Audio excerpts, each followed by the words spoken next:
नमस्कार, मैं हूं इरशाद अली और आप देख रहे हैं ग्रैंड न्यूज़ नेटवर्क। चलते हैं, देखते हैं आज की क्या रही खबरें। बिलासपुर के धार्मिक नगरी रतनपुर स्थित महामाया मंदिर परिसर में उस समय सनसनी फैल गई जब दो युवकों के बीच हुए आपसी झगड़े ने हिंसक रूप ले लिया। मामूली विवाद इतना बढ़ गया कि बात हाथापाई से होते हुए चाकूबाजी तक पहुंच गई। दोनों युवकों ने एक दूसरे पर चाकू से हमला कर दिया, जिससे वे गंभीर रूप से घायल हो गए। घटना में एक युवक की हालत बेहद नाजुक बताई जा रही है, जिसकी चाकू लगने से अतड़ी बाहर आ गई है। मंदिर परिसर जैसे पवित्र स्थल पर हुई इस वारदात से मौजूद लोगों में दहशत का माहौल बन गया है। फिलहाल दोनों घायलों को उपचार के लिए अस्पताल में भर्ती कराया गया है। रतनपुर पुलिस मामले की जांच में जुटी हुई है। छत्तीसगढ़ की राजधानी रायपुर के गंज थाना क्षेत्र स्थित A1 लॉज में हुए हत्या के सनसनीखेज मामले को पुलिस ने सुलझा लिया है। इस घटना को अंजाम देने वाली 16 वर्षीय नाबालिग प्रेमिका को हिरासत में लिया गया है। पुलिस पूछताछ में सामने आया कि नाबालिग 27 सितंबर को अपने प्रेमी मोहम्मद सद्दाम के साथ लॉज पहुंची थी, जो MS इंजीनियरिंग अभनपुर में पढ़ाई करता था और मूल रूप से बिहार का रहने वाला था।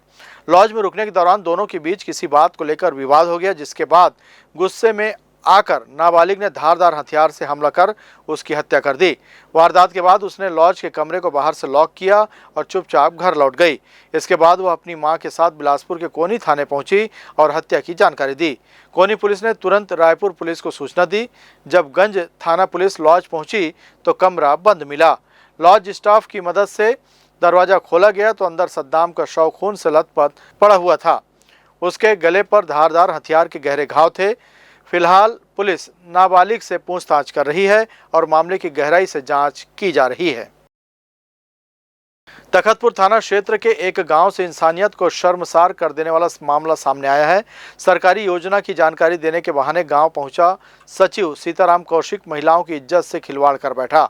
आरोप है कि सचिव पहले से साजिश के तहत मोबाइल कैमरा चालू कर एक घर में घुसा, जहां महिला और उसकी ननद नहाने की तैयारी कर रही थी। इस दौरान उसने महिलाओं का अश्लील वीडियो बनाया और उसे सोशल मीडिया पर वायरल कर दिया। महिलाओं ने बताया कि आरोपी ने न केवल वीडियो बनाया बल्कि उसके साथ अश्लील हरकतें और इशारे भी किए। जब महिलाओं ने विरोध किया तो वह वहां से भाग निकला। पीड़ित महिला ने इस मामले की शिकायत तखतपुर थाने में की थी, लेकिन इसके बाद से आरोपी सचिव लगातार शिकायत वापस लेने का दबाव बना रहा था। जब महिला ने शिकायत वापस नहीं ली तो सचिव ने महिला के पति के खिलाफ झूठा मामला दर्ज करा दिया। इस पूरे घटनाक्रम से आहत पीड़ित महिला और उसके परिजन अब न्याय की गुहार लेकर SP कार्यालय पहुंच गए, जहां उन्होंने आरोपी के खिलाफ सख्त कार्रवाई की मांग की है। पुलिस अधिकारियों ने मामले की जांच कर निष्पक्ष कार्रवाई का भरोसा दिलाया है। क्या किया? सीताराम कौशिक सचिव है, वो हमारे घर जबरदस्ती घुस कर आया और आवाज कर बहाना करके, और हम लोग नहाने की तैयारी में थे। छोटे बच्ची को नहला रही थी मेरी भाभी, और वो वीडियो बना लिया और वीडियो बनाकर वायरल कर दिया ग्रुप में। और उसके बाद मतलब गलत इल्जाम लगा कर लक्ष्मण यादव को मतलब विजित कर दिया, मतलब फंसा दिया। और उनको मतलब हम लोग को दबाव डाल रहे हैं हमारे ऊपर कि मतलब केस को वापस ले लें। तो गांव का सीताराम कौशिक है, वो घर में आया और आवाज का बहाना करके और आकर के वीडियो बनाने लगा। हम लोगों को पता नहीं था कि वो वीडियो बना रहे हैं। हम लोग नहाने की तैयारी कर रहे थे। मैं अपनी बच्ची को नहला रही थी, जो बिना कपड़े की थी वो, और मेरी ननद भी नहाने के लिए पूरा तैयारी कर ली थी अपना। उसका आवाज़ सुन के वो अंदर गई और जा करके अपना कपड़ा पहन करके आई, तो वो इशारा करने लगा कि उसको मतलब कि पाइप को वो करो, आँख को ऐसे ऐसे कर रहा था। फिर हम लोगों के ऊपर वो दबाव डालने लगा कि अपना केस वापस ले लो बोल के। तो हम लोग नहीं लेंगे बोल दिए, कॉम्प्रोमाइज़ कर लो बोल रहे हैं, समझौता कर लो बोल के देखे, तो हम लोग नहीं करेंगे बोल के, तो वो झूठा केस लगा दिया मेरे पति के ऊपर, लक्ष्मण यादव के ऊपर, कि मेरे भाभी के साथ छेड़खानी किया है, गाली गलौज किया है बोल के।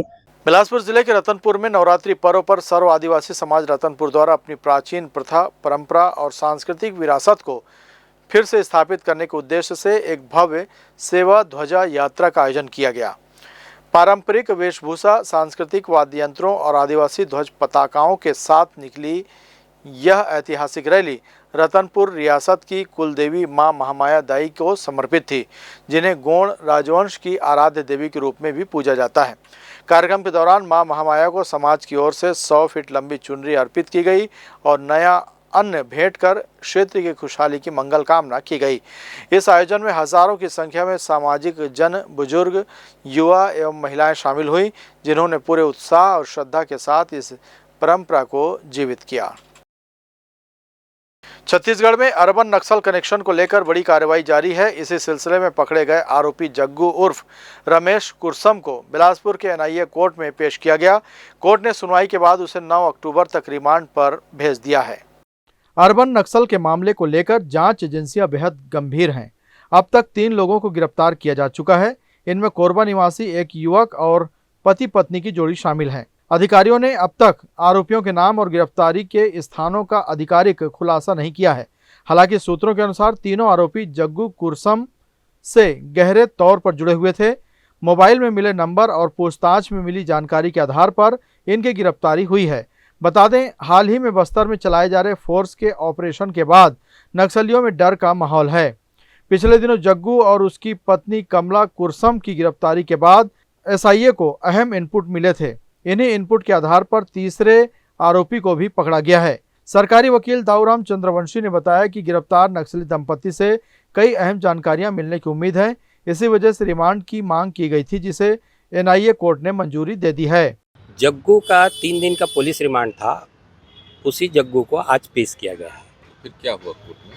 नहीं, कोर्ट में बस रिमांड दे दिया। कोर्ट पुलिस ने रिमांड मांगा, कोर्ट ने रिमांड दे दिया 9 तारीख के लिए। ये यूपीए का मामला है कि विधि विरुद्ध क्रियाकलाप अधिनियम के अंतर्गत ये देश के विरुद्ध विद्रोह है और नक्सली ये को बढ़ावा देने का ये था, इसलिए इसको गिरफ्तार किया। ये दोनों को रायपुर से गिरफ्तार किए थे, जग्गू और कमला को, पति पत्नी को, और रामा इचाम को कोरबा से अरेस्ट किया गया। जांच एजेंसियों का मानना है कि इन गिरफ्तारियों के बाद अर्बन नक्सल नेटवर्क के कई राज खुल सकते हैं। फिलहाल सभी की नजरें इस बात पर है कि आगे की पूछताछ में क्या क्या खुलासे होते हैं। ग्रैंड न्यूज के लिए कैमरामैन राहुल ठाकुर के साथ भारतेंदु कौशिक की रिपोर्ट।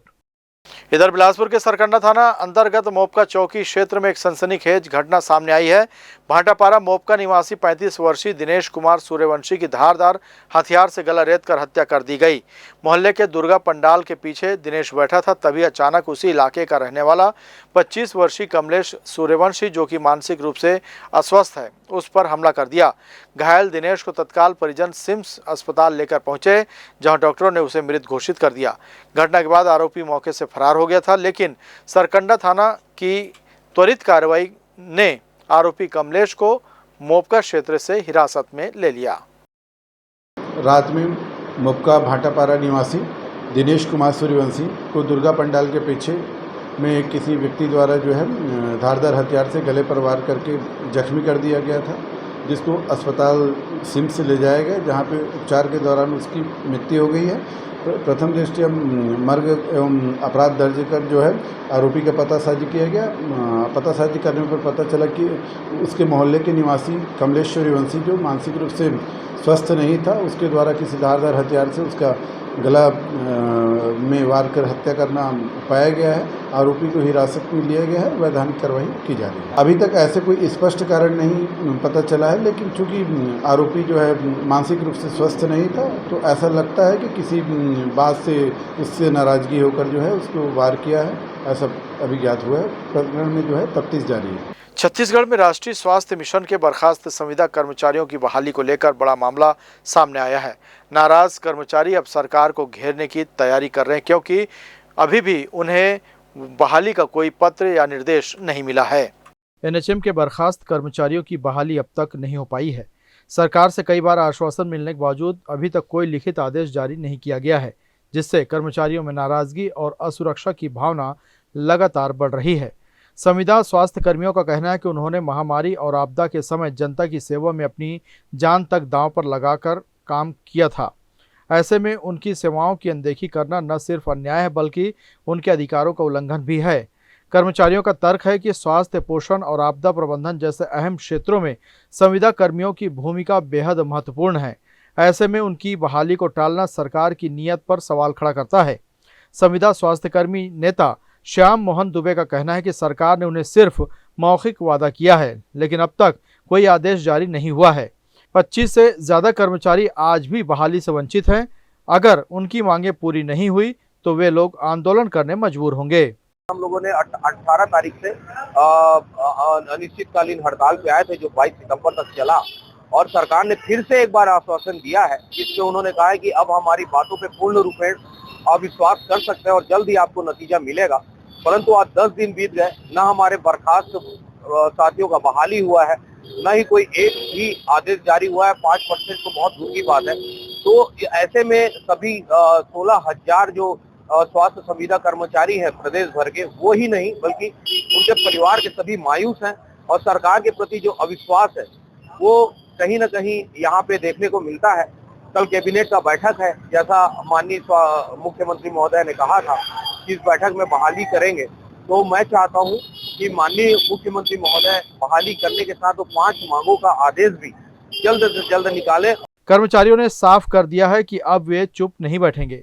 सरकार को अपनी मांगों को लेकर ज्ञापन सौंपने की तैयारी शुरू हो चुकी है और अगर जल्द बहाली नहीं हुई तो आंदोलन का बिगुल बजाया जाएगा। अब देखना होगा कि सरकार संविदा स्वास्थ्य कर्मियों की आवाज कब तक सुनती है। क्या उन्हें उनका हक मिलेगा या फिर एक बड़ा आंदोलन खड़ा होगा, इसका फैसला आने वाले दिनों में होगा। ग्रेट न्यूज के लिए कैमरामैन राहुल ठाकुर के साथ भारतेंदु कौशिक की रिपोर्ट। मुंगेली जिले में पुलिस अधीक्षक भोजराम पटेल द्वारा संचालित पहल अभियान के अंतर्गत थाना जरहा गांव में थाना प्रभारी नंदलाल पैकरा के नेतृत्व में पहल मस्ती कार्यशाला का आयोजन किया गया। कार्यशाला का मुख्य उद्देश्य बच्चों को थाना भ्रमण कराते हुए पुलिस कार्यप्रणाली से अवगत कराना और अपराधों से बचाव की जानकारी देना था। कार्यशाला में थाना प्रभारी ने विद्यार्थियों और शिक्षकों को साइबर धोखाधड़ी, ऑनलाइन ठगी, मोबाइल के सुरक्षित उपयोग, नशा और अपराध से बचाव के उपायों के साथ साथ पॉक्सो एक्ट व महिला एवं बच्चों से जुड़े अपराधों की जानकारी दी। उन्होंने कानून व सजा से संबंधित अहम पहलुओं पर भी प्रकाश डाला। पुलिस बाल मित्र रोशना डेविड ने बच्चों को 5 मूल मंत्र अनुशासित जीवन, पूर्ण शिक्षा, अच्छे संस्कार, सुविचार और अच्छे दोस्त अपनाने के लिए प्रेरित किया। कार्यक्रम में विद्यार्थियों ने बढ़ चढ़कर हिस्सा लिया। प्रश्नोत्तर प्रतियोगिता में भाग लिया गया और विजेताओं को पुरस्कृत किया गया। अंत में बच्चों को अपराध व नशे से दूर रहने की शपथ दिलाई गई। कार्यक्रम में शासकीय कॉलेज जरहा गांव, हायर सेकेंडरी स्कूल दशरंगपुर और शासकीय स्कूल कोना के विद्यार्थी, शिक्षक उपस्थित रहे। सभी ने पहल सेल्फी जोन में तस्वीरें लेकर यादें भी सजोई। इस पहल कार्यक्रम का उद्देश्य आप सभी बच्चों को बार बार बोलते हैं नशा से दूर रहो, अपराध से दूर रहो, गलत कामों से दूर रहो। तो यदि ऐसा होता है तो आप थाना आते हैं, आपको थाना लाया जाता है, गलत काम करते हैं, तो उसकी प्रक्रिया को आप सभी ने समझ लिया। हमारा विश्वास है जब आप स्कूल जाएंगे, है ना, एक एक सब्जेक्ट को लेके आप लोग जरूर और बाकी लोग को भी बताइए, है ना। मैं आपको बताना चाहती हूँ, बहुत मुझे खुशी ये हुई कि जब मैं स्कूल गई तो मैडम ने कहा मुझे, है ना, मैडम की तरफ दिखाओ एक बार कैमरा, ताली बजाइए मैम के लिए। पुलिस सैलरी पैकेज के अंतर्गत दुर्घटना मृत्यु दावा प्रक्रिया के तहत बिलासपुर पुलिस विभाग में पदस्थ आरक्षक 558 राम नारायण सिंह के नॉमिनी को 1 करोड़ रुपए का चेक प्रदान किया गया। दिनांक 5 अप्रैल को ग्राम सेंद्री थाना क्षेत्र में ड्यूटी के दौरान सड़क दुर्घटना में आरक्षक राम नारायण सिंह की मृत्यु हो गई थी। घटना के बाद थाना कोनी में मर्ग जांच अपराध पंजीबद्ध कर मामले को विवेचना में लिया गया। भारतीय स्टेट बैंक द्वारा पुलिस सैलरी पैकेज के अंतर्गत ऐसी घटनाओं में मृतक के नॉमिनी को बीमा राशि देने का प्रावधान है और इसी क्रम में पुलिस विभाग व SBI के मध्य हुए MOU के तहत यह मुआवजा राशि स्वीकृत की गई। वरिष्ठ पुलिस अधीक्षक बिलासपुर रजनेश सिंह के निर्देश पर सहायक उप निरीक्षक सुरेश कुमार पटेल द्वारा संबंधित दस्तावेजों को महज 4.5 महीने में संकलित कर थाना कोनी व मृतक के परिजनों से समन्वय स्थापित किया गया। उसके बाद SBI से प्रक्रिया पूर्ण कर मृतक की पत्नी एवं नॉमिनी पूनम सिंह ठाकुर, पुत्र सुरेंद्र सिंह ठाकुर को 1 करोड़ रुपए का चेक वरिष्ठ पुलिस अधीक्षक रजनेश सिंह और भारतीय स्टेट बैंक के शाखा प्रबंधक द्वारा प्रदान किया गया। यह कदम पुलिसकर्मियों की सेवा और सुरक्षा के प्रति विभाग की प्रतिबद्धता को दर्शाता है। संकट की घड़ी में उनके परिवारों को सशक्त करने की दिशा में यह एक सराहनीय पहल है। फिलहाल ग्रैंड न्यूज़ में इतना ही। अगले बुलेटिन में आपसे फिर होगी मुलाकात। तब तक के लिए इरशाद अली और उनकी पूरी टीम को दीजिए इजाज़त। नमस्कार।